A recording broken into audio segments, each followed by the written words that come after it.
Losing someone you love has to be, without a doubt, one of the hardest things any of us have to go through. Whether that death was expected or unexpected. I mean, we know life will never be the same after they're gone, but when the mourners have left and everyone has gone back to their day-to-day lives, how do we, the loved ones, keep going?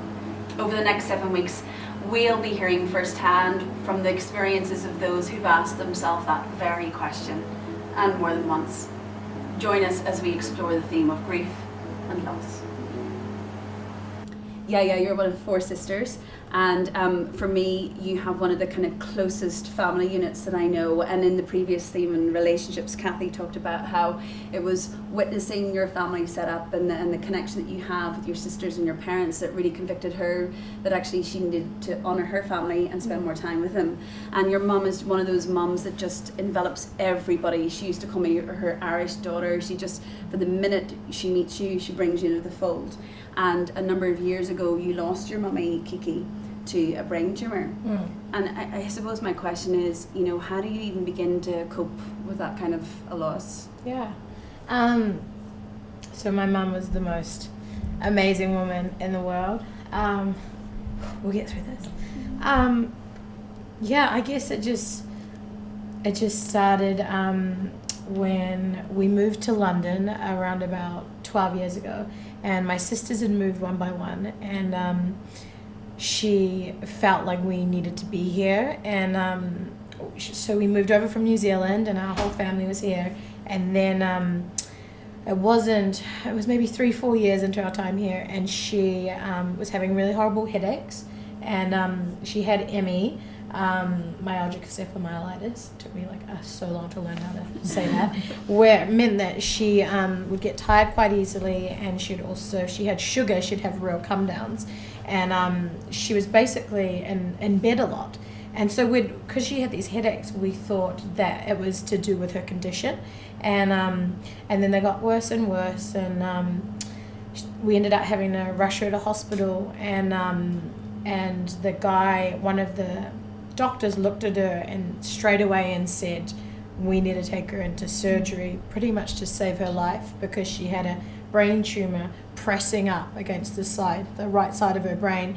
And my mum was actually she was losing feeling in the left hand side of her body, so he was asking her these questions and she wasn't able to respond, and that was insane. Like, remembering about it now, literally giving her a hug to go to surgery, wondering if we'll see her again, with no real warning. She'd had headaches for a week, and we had a lot of faith, and we said, you know what, she's going to come out and she's going to be okay. And she was in surgery, I think, for 8 hours, and she came out, and they told us that they'd gotten 97% of the tumor, which was amazing. They've never really gotten that percentage before, and then, so I was like, okay, cool, everything's going to be okay.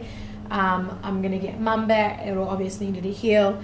And when I said goodbye to her, that was the last time I said goodbye to her as fully who she was. Because when you do brain surgery, obviously you're messing around with someone's brain and poking and prodding. So the next 3 years after that was intense. It was chemo. It was the doctors giving us timeline. She has months, she has 6 months, she has this, she has that.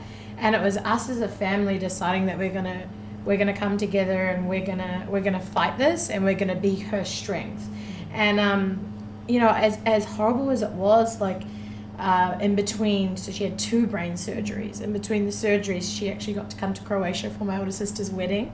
The doctor cleared her to fly, which was amazing, and we have the most beautiful photos of her on that holiday. There's one where she's in this cute little white dress, sipping on a big, I think it's like a Aperol Spritz. She was obsessed. She has these oversized sunnies, and she's got short cropped hair from the chemo, but she looks like an absolute queen. And my dad actually framed that for all of us for Christmas on Christmas. So we all have that photo. Ups and downs, and then she had to have her second brain surgery, and then she just didn't bounce back. She was, her body was deteriorating, because not only was the tumor cancerous, it was malignant, so it kept growing back. and it would keep growing back. And a human being can only survive so many open head brain surgeries. And the fact that she had a second one, we actually didn't want to do that, but we thought, you know, Mum wanted it and said, no, I'll be okay, I'll bounce back.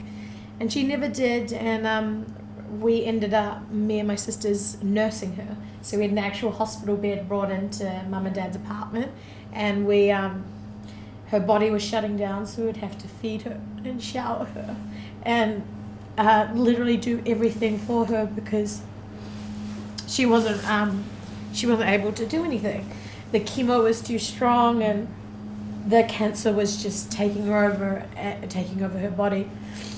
So one of the most amazing things, though, and I love sharing this with people, is we thought we were going to lose her one day, and it was all of my sisters at the house, and Dad had gone up the road, I think, to visit a friend, to pick something up, literally for 5 minutes, and we felt like Mum was going, and we rang Dad, and we said, Dad, run back, she's going, and it's almost like Mum held on for him, like Dad came back, she was still alive, she was still breathing, and within, I think, the next 2 hours, she was gone. But we were all around the bed, singing over her, playing her favorite songs, and you speak about the closest of our family. That is the moment that it all changed for us. We'd gone through something so intensely emotional that not every person goes through it, but also that we were able to do it together, and that my mum almost held on to the breath in her lungs to wait for Dad to come back to say almost goodbye shows the strength of the woman that she was and how selfless she was to hold on and to go, my Ewan's not in the room, I'll have to wait for him before I can say goodbye to everyone.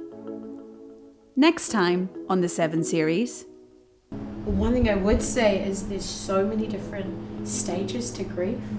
There's so many different stages, and I thought that I would honestly just be sad all day, every day, forever. I was like, this is my mum, this is my best friend.